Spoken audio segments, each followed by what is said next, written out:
सोचिए, 9वीं शताब्दी का भारत। ये वो दौर था जब इतिहास तलवारों से लिखा जाता था, जब सम्मान और सत्ता सिर्फ और सिर्फ युद्ध के मैदान में ही तय होते थे। और उसी दौर में एक ऐसा महायोद्धा उभरा जिसकी कहानी आज भी गूंजती है।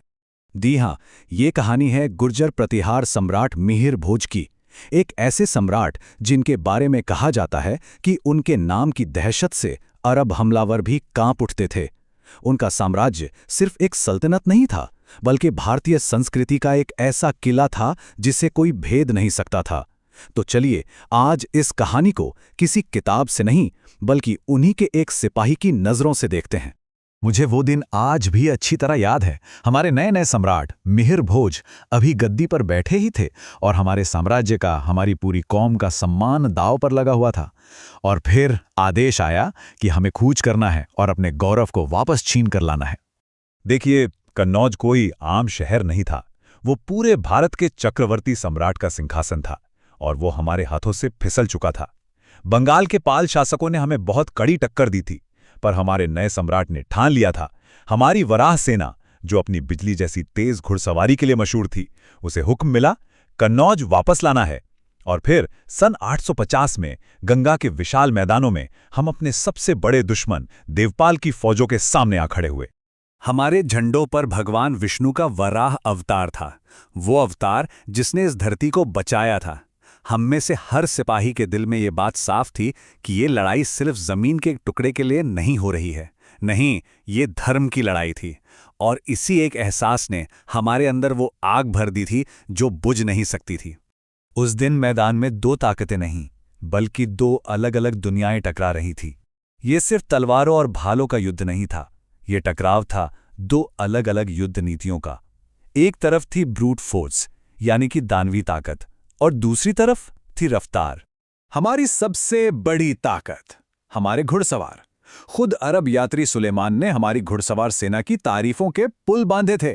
हम हवा से बातें करते थे, लेकिन हमारे सामने देवपाल के वो विशालकाय हाथी थे। वो हाथी नहीं थे, वो मौत की एक चलती फिरती दीवार थे जो किसी भी सेना को रौंद के रखते।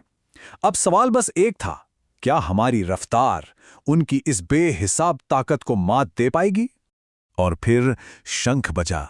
एक पल में धूल का ऐसा बवंडर उठा कि आसमान नजर आना बंद हो गया। मैंने अपनी आंखों से उन हाथियों के झुंड को हमारी तरफ आते देखा। यकीन मानिए, जमीन कांप नहीं रही थी। ऐसा लग रहा था मानो जमीन फट जाएगी। वो प्रलय का मंजर था। उस खौफ के माहौल में भी मैंने अपने सम्राट मिहिर भोज को देखा। वो बिल्कुल शांत थे। उनकी आंखों में डर का नामो निशान नहीं था, बल्कि एक योजना थी, एक रणनीति थी। वो जानते थे कि ताकत का जवाब सिर्फ ताकत से देना बेवकूफ़ी है। हमें दिमाग से काम लेना था। उनकी रणनीति बहुत सीधी और सरल थी। हमें हाथियों से सीधी टक्कर लेनी ही नहीं थी, हमें उन्हें बेकार करना था। हमें उनकी सबसे बड़ी ताकत को उनकी सबसे बड़ी कमजोरी बनाना था। हम तक आदेश बिल्कुल साफ पहुंचाए गए। पहला, सब्र रखो, सम्राट के इशारे का इंतजार करो। दूसरा, जैसे ही इशारा मिले, हमारे तीरंदाज सिर्फ दो चीजों पर निशाना लगाएंगे। एक, हाथियों की आंखें, और दूसरा, उन्हें चलाने वाले महावत। ये एक बहुत ही खतरनाक दाव था, लेकिन सम्राट को अपनी योजना पर पूरा भरोसा था। और फिर वो पल आया। सम्राट का इशारा होते ही आसमान में एक साथ हजारों तीर सनसना उठे। एक ही पल में युद्ध का सारा शोर हाथियों की दर्दनाक चिंगाड़ों में बदल गया। और रणनीति काम कर गई। दर्द से पागल बिना महावत के अंधे हाथी बौखला गए। वो घूमे और अपनी ही सेना को कुचलते हुए भागने लगे। जो दीवार हमें कुचलने आई थी, अब वो अपने ही लोगों का विनाश कर रही थी। और उसी भगदड़ के बीच सम्राट मिहिर भोज ने अपनी तलवार हवा में लहराई। वो सिर्फ हुक्म देने वाले राजा नहीं थे, उन्होंने खुद सबसे आगे रहकर हमारी घुड़सवार सेना का नेतृत्व किया और सीधे दुश्मन के बिखरे हुए दिल पर हमला बोल दिया। उनकी तलवार उस दिन बिजली की तरह चमक रही थी। अपने सम्राट को मौत से ना डरते देख हम सब उनके पीछे चल पड़े।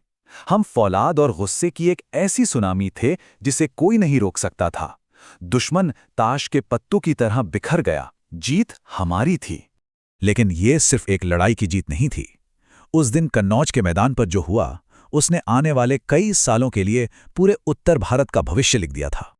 इस शानदार जीत के बाद हमारे सम्राट को आदिवराह की उपाधि मिली, यानी धर्म का रक्षक।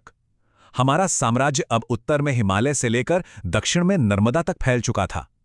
पूरे राज्य के सिक्कों पर वराह का निशान छापा गया, ताकि आने वाली पीढ़ियां उस दिन को याद रखें।